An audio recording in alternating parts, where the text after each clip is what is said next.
Space 4 heroes in his purple buff. Wait. But my next concern for Bren Esports is that, again, this is not an all-in lineup. No. Yeah, it is not. It is not, absolutely. It's only the Paquito, Selena, and, you know, the Edith. Yeah. But you have to land these spells. Wherein on the side of Echo, you just have to land the Divine Judgment and the Petrify of Sanford. That's it. You're setting up for Call of Easy. So you're talking about execution, right? Yes. How easy it is going to be to execute. Yeah, execution, team fighting capability is present in the side of Echo, while in Bren, singular targets could actually mean business for the Hive to bounce back. So right now, they want to give vision for Kyle TZ and Space up against Carl TZ's Ling. they're going to have to work on their crowd control layering here in this game if they want to really get those kills early on. But if they don't, they can always just fall back and just protect the Nathan, which is, of course, that's what Echo kind of already expects. Yeah. The Selena, though, provides the vision necessary for Yawi, because the thing about the lineup of Echo right now is that the threat of the Divine Judgment will always be there. Ogwin, forced to flicker out. All right, flicker out just to be safe. That is a huge threat being removed here from Bren Esports.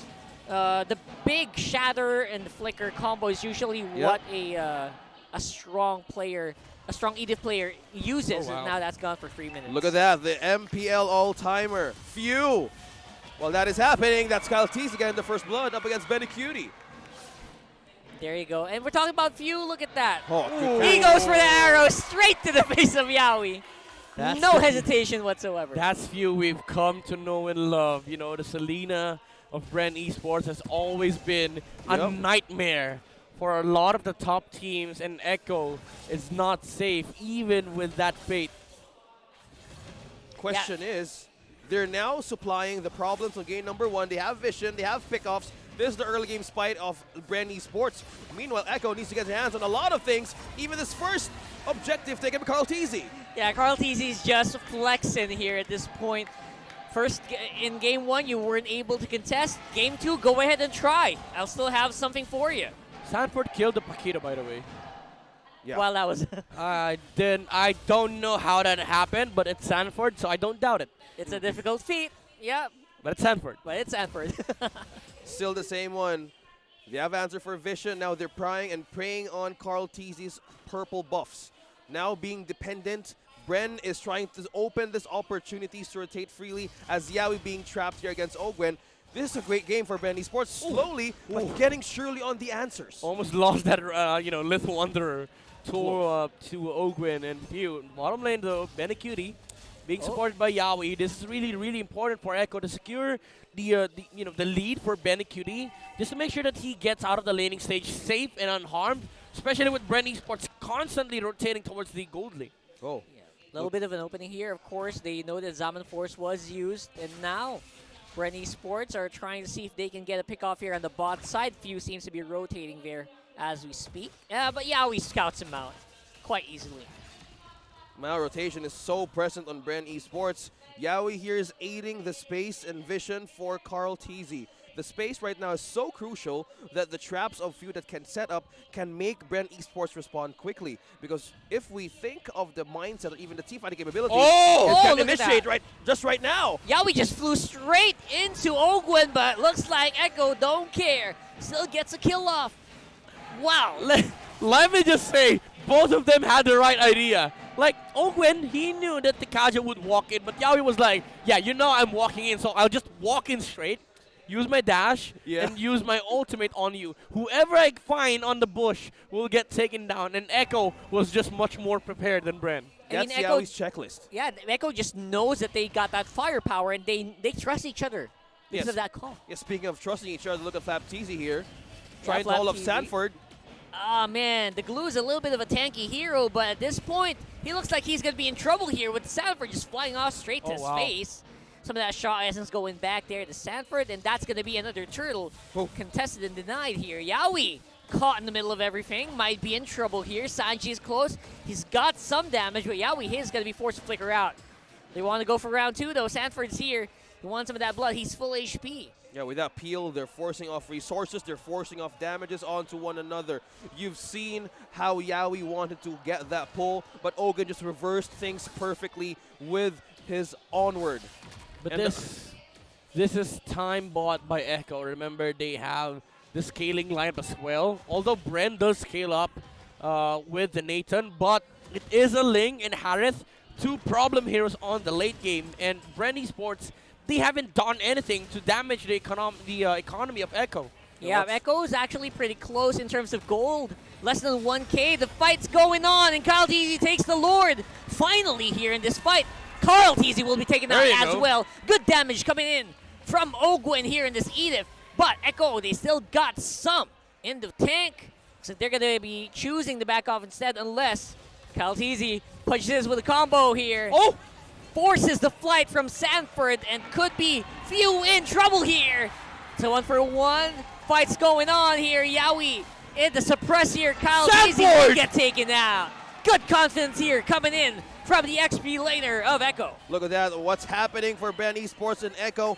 While everything's just going on, Supermarket just keeps on pushing down bottom. Talking about cross-map trades and objectives, but Echo is not stopping down. Yeah, Bren Esports, they won the economic battle, but may I just say, Sanford, he dodged the stun coming out from Edith, and also it was able to take out two heroes on the side of Bren Esports. It felt like Bren Esports was baiting out the ultimate of Sanford, but Sanford was like, call an ambulance, but not for me. Exactly. It's for you. That's how they calculate that pick off right away. That was basically a Sanford flex there in that last one. See? See how beautifully done. Making things work, it's the counter punish because how even the goal is, even the score. 4-4. Yaoi's being targeted by 3, and Vision is the name of the rotation of Bren Esports right now. That's a scary setup, you know, Edith and Selena. Oh, nice tank there by Sanji. He was trying to catch the arrow so that it won't land on Carl TZ. Very, very cool stuff coming out from Echo. Again, the mechanics and the mindset is there. But still, Bren Esports, they're now holding 200 gold, but I would say it's not enough. They need to take more. Yeah. They need to be able to punish Benecutie farming freely on the Harriet. Even though Supermarket has been doing the same, you know, Echo, if they want to fight, they have the burst damage, and they also have the toolkit to engage into Bren Esports. Yeah. Not just Benecutie, by the way. In any game that there's a Ling, if the Ling is free farming, if he's always getting the purple buff, they're at a little bit of an advantage, right? Yawi. Advantage. Yawi, great earth shatter there. Benecutie forces the rest of Bren to back up, but look at this. The beautiful dive here from Echo. Calm, collected, good damage in. Wow. Flying off and being dodged by the Tempest of Blades. Like, who would imagine? Bren Esports thought Ling had no purple buff, they wouldn't fight. But this is Carl TZ we're talking about now. Benecutie. He wants to go it. He wants blood. Calculated hits straight into the captain. And that's going to be Yawi with the flourish. Beautifully done there. And Echo says it's payback time, and this is Lord coming into us. 1.2k gold lead, and this is their way of throwing it back. Sheer mechanics, sheer confidence by Echo. Carl TZ had no purple buff, but no problem. They wanted to fight.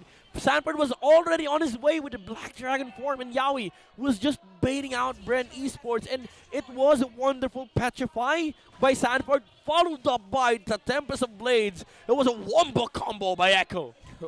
Talking about activating Echo location, Echo system, whatever Echo calls it, Echo Orchestra. It's working, and Sanford has his hands on the Oracle. Talk about regen now. Can actually soak up damage against Bren Esports. Yeah, they're definitely looking like they are orchestrating a hugely beautiful melody here with a Lord pushing up on top side. Kyle TZ's pretty far away as well. Still pushing it through. Echo up against Bren Esports. Do they have a late game answer here? Midnight, is the Hive still fighting it? I mean, Supermarket was really, really farmed, but Ogwen, though, Divine Judgment is there. That could be trouble here. Tempest of Blades by Carl TZ under the turret. Petrify! Very confident. Goodness! Look at Sanford just going nuts on the back line of Bren Esports. Sanford, you mad monster. How do you set up that perfectly? And where do you get your confidence to dive in on the 5 people under the turret? What is this guy? Echo, I mean, whatever you want to call it, I will just say it's just confidence from Sanford saying that, hey, I'm not going to run. I see 4 heroes. I petrify 4. I take out 2. It's a good trade. That's good enough for me. Take me out any time of the day as long as I do my job. And I buy enough time for Benny and Carl. Being signed from Nexplay EVOS back in the day, from now World Championships, now fighting Bren Esports, talking about how this player grew from time. If you've witnessed this. Yawi. Oh, with the look arrow. at that. Bit of a trouble here. This time around, Bren Esports just not Sanji. showing up yet. Sanji's playing Selena too. Oh yeah, that's a good point. Yeah, you can swap out. He also has a missile arrow. Yeah, I forgot to mention that. They have so much potential right now to take on Bren Esports, but they're making sure that there's no loopholes. Gotta keep your eyes open. Well, speaking of keeping their eyes open, there's still 2 tier turrets left, 2 and 3 for Bren Esports. They would need this Lord for the push, because in team fighting capability, Flapteasy and even Ogwen can actually soak up damage from Echo coming in from Benecuti, or even for Sanji. Yeah. Echo has to worry about the the damage output coming out from Super Marco, especially that they don't have Radiant Armor builders here. But Yawi with the flicker. Oh, Yawi goes straight into the face of Super Marco, bypasses every other member of Bren Esports. I think they got the target they wanted. That should be an easy Lord right there.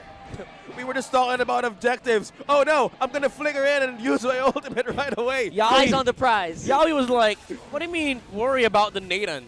He has to worry about me. Yeah, he completely says, That's what? exactly. There's a Nathan? Are you sure? And they just keep going in with Oh, there he is! But he's the flicker. Oh, there he is! See, this is Echo confidence. Echo highlights not stopping onto the Express. They have a Lord. They're going for the push. And just how Echo manages to deal with macro and micro gameplay, how will Bren Esports bounce back? I mean, it's hard for Bren to bounce back, especially when Yawi kept doing things like that. He flickered inside a bush. He had no vision, whatsoever. No idea. Yeah, this time around, it's Bren who's trying to do that. They try to go for Yawi, and they're able to take him out. But look at this, the Dragon is still active. He's still flying. He's looking for his targets, and that's going to be Sanford quite low still. Flapteasy is doing a pretty good job keeping a good front line here. But the damage is nowhere to be found from Bren. Oh my, Sanford. He regenerated a lot of HP, especially with the Oracle. Sustained a lot of damage from Bren Esports. And comrades-in-arms dodged a lot of the stuff with the Tempest Blades. They have a lot of things onto their plate. If you're Bren Esports and you're a big fan of the Hive, the time is now to bounce back. But how can they do this? That's 2 tanks in front for Bren. comrades-in-arms on the back foot. He takes care of the Dragon, but Flap will be taken out as well. 1 inhib down. Super Marco, he's going up on the front. He's doing the damage. He flickers in, but he is going to be suppressed and taken out by the Yawi special. TP showing out on the recall spawn. Yawi with the confidence, and Echo is going full on lead, and Benecuti asks the Oracle, how do you deal with such sustain and such damage right now against Bren Esports? How will you hold this through? There's just no way that Bren can get any kills without Few hitting those arrows, but even if he does, comrades-in-arms is still flying out. He's still flying in, gets taken out in the end by the captain. Oh, that's quite unfortunate for comrades-in-arms. And when he used the Tempest of Blades, he landed onto the arrow. But Bren Esports, they now are able to mount a defense against Echo. Super Marco was dealing a lot of damage output. Unfortunately, Yawi was always there to, just put a lid onto this guy with a Divine Judgment and Flicker plays. But right now, it's a full reset. Bren Esports, they need to group around Super Marco. They need to be able to protect this Nathan against Echo. Protect the marksman at all costs. If Bren Esports wants to have a bounce back or a chance to go up against the defense of Echo, they have melting power into the turret. Look at how Sanford dodges that beautifully. Man, Super Marco flickered into that last team fight, by the way. I'm not sure if that was the right call, but he almost got a few kills under his belt. Yeah, I mean, it was supposed to be a double kill, but Yawi was like, hey, you flickered? Too good. You flickered? Okay, I'll flicker. Me too. Me too. I got Flicker too. Oh, there's the Nathan. Oh, there's a Nathan? That's what you were talking about. Eyes on the prize. Yeah, that's how their instincts work. Instincts completely with Echo present. Man, they still need to respect Fusilina though. His points and his arrows and traps are really on the last point of this. Look at it, he feels everything right on the setup. Yep. Yeah, don't forget though, the Selena, it diminishes in the late game, so eyes should be also on the damage. This is such a Able fast to Lord. dish out. Yawi tried to go for Flap. Carl TZ will secure that Lord though. And Flap TZ is jumping in. He could go down. Whoa. But there goes the free man Earth Shatter. There's no follow-up yet, but it arrives just in time to take out Sanji. Such a nice engage by Ogwen. Ooh, Carl TZ almost hit by the arrow. But I want to point out, Flap TZ was able to dodge the Petrify of Sanford. And Echo, they wanted to commit, but you know, it wasn't the right fight, and Bren Esports found the right angle with Ogwen landing that stun onto 4 heroes on the side of Echo. But unfortunately, they were only able to take out Sanji because they didn't have the Pakira there to burst down the remaining heroes of Echo. Yeah, it's going to be Bren Esports. It's up to them to keep Super Marco alive. Flap TZ is taking a lot of that damage. He goes back and flickers out. Here comes Sanford. He's flying in. Where's the target? Yawi! Who is going to be it? That's Super Marco going down. And that's going to be Lord taken out as well. And that is another reset. That laser focus, divine judgment play on the Nathan. There was a lot of heroes on the front line that he could have, lassoed. But he opted to go for, the guy that is the win condition of Bren Esports. He kept seeing him. He kept using the divine judgment on him. And now Echo is in front of the base of Bren. Eyes on target. Yawi knows who to get here for Bren Esports. That's a pull from Flap TZ. Is Echo pushing into the base rock hard? Oh, Carl TZ is actually low. They don't have minions to go straight to the face. Few gets taken out though. The huge skirmish advantage here for Echo is being very, very apparent. Flap TZ goes down. What is this juggle from Echo? That could be it. Super Marco, will he be enough? They're not stopping. He's going. He's got the wind of nature. He used it already. He clears the minions, but he is super low. And the base is the key to victory as Echo goes for another 2-0. The winning streak continues. The world champs is still on momentum. Echo with a dominating performance of